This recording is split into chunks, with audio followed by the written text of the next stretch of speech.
नमस्कार मु सुनीता जेना health and wellness coach मो यूट्यूब चैनल ओडिशा आरोग्य प्लस को आपण मानक स्वागत जनाऊँगी। बहु जन कंप्लेन करती कि पाद फुलुची झिमझिम लगुच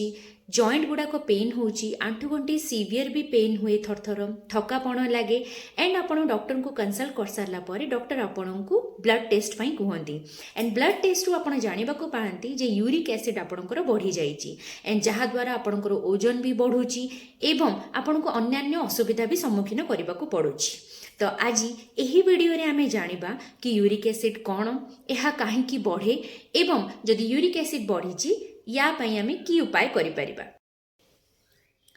यूरिक एसिड नॉर्मली होची गोटे वेस्ट प्रोडक्ट जहाँकि प्यूरिन रो ब्रेकडाउन रे तैयारी होता है। ओके प्यूरिन कौन प्यूरिन होची नॉर्मली आमर गोटे एमितिका प्रोडक्ट नेचुरली ऑर्गेनिक प्रोडक्ट जहाँकि ह्यूमन बॉडी रे तैयारी हुए एंड किछिटा फूड्स अछंती जहाँकि प्यूरिन प्रोड्यूस करती एंड प्यूरिन होची गोटे बहुत important essential building blocks of life human body रे यार बहुत वाइटल रोल थाए। किछिटा इंपोर्टेंट फंक्शंस आपण मानक कहबाक चाहिए जमती फर्स्ट होची डीएनए एंड आरएनए रो जेनेटिक कोड ट्रांसफॉर्मेशन आम जेजे बापा बापा आमको जो जेनेटिकली इनफॉरमेशन पास होता है लाइक नाको केमती हबा बॉडी रो स्ट्रक्चर्स केमती हबा ब्रेन फंक्शन केमती हबा यही सब इनफॉरमेशंस गुड़ाक प्यूरिन द्वारा ही कोड होकर डीएनए आरएनए रे रही था।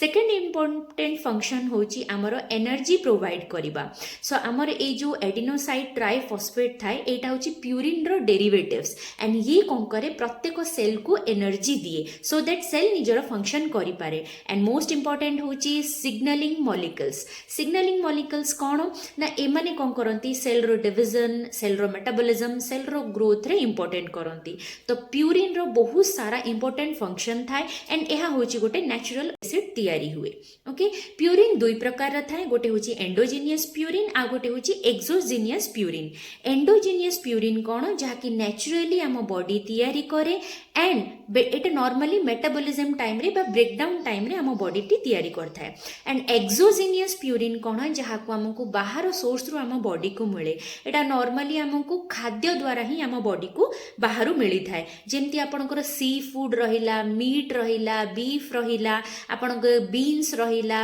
मटर पीज रहिला एंड बियर्स अल्कोहल वाइन्स यही सब सोर्स रे प्यूरिन आम बॉडी को बाहर आम बॉडी को मिली थाए। मन रखु यह आम बॉडी प्यूरिन हो आम बॉडी पाई बहुत इंपोर्टेंट एसेंशियल फंक्शन किंतु अत्यधिक मात्रा रे प्यूरिन कंजप्शन करने द्वारा कौन हुए आम बॉडी रे प्यूरिन रो मात्रा बहुत बढ़ी चले प्यूरिन रो मात्रा बढ़िले यह ब्रेकडाउन हम एंड एट द एंड कौन हम ना बॉडी रे यूरिक एसिड बहुत अधिका बढ़ा को लगे।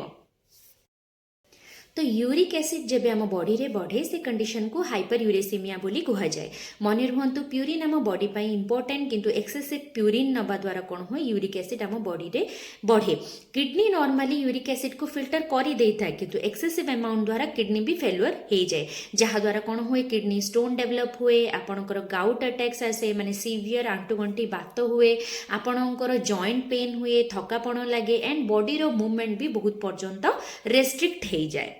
सो कहीं बढ़े आपण बॉडी रे प्यूरिन मात्रा बढ़िबार कारण कौन बा यूरिक एसिड मात्रा बढ़िबार कारण कौन मन रखु जो एंडोजीनियस प्यूरिन अच्छी बॉडी जानी मत रेगुलरली केते फॉर्मेशन करिबार अच्छी एंड से ही मात्रा रे एंडोजीनियस प्यूरिन आपण बॉडी रे तैयारी होता है किंतु बहुत थर कौन हुए ना एक्सोजीनियस प्यूरिन मात्रा आपण माने बढ़े दियंती माने खाद्य माध्यम रे आपण बीन्स आपण मीट बीफ अत्यधिक अल्कोहल पीवा द्वारा अत्यधिक पल्सेस दाल्स यही सब जिनस अत्यधिक मात्रा रे खाइबा द्वारा कौन हुए आपण बॉडी रे प्यूरिन मात्राटी बढ़ी जाए।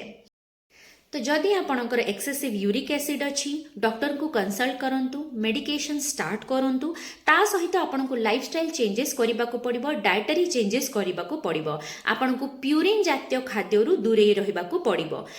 यह जिते मात्रा रे आपण पारिबे कम कर दियंतु जेमती कि बीन्स मटर रहिला पीज रहिला दाल वाला खाद्य मीट रहिला आपणकर बीफ रहिला एक्सेसिव अमाउंट रो अल्कोहल नियंतु नाही वाइन्स अल्कोहल याठारु दूरे रुहंतु। मोस्ट इंपोर्टेंटली आपण मानकु वेट लॉस करबा निहाती दरकार जदि आपण आइडल वेट रे नाहांती वेट लॉस करंतु बिकॉज वेट लॉस प्रोसेस रे आपणको बॉडी रो एक्सेसिव यूरिक एसिड भी बाहरी जिवो and more importantly regular exercise करंतु हाइड्रेट रुहंतु सफिशिएंट अमाउंटर पानी पियंतु। आई होप आपको ये वीडियोटी बहुत भल लगी। प्लीज चैनल टी को लाइक एंड सब्सक्राइब कर।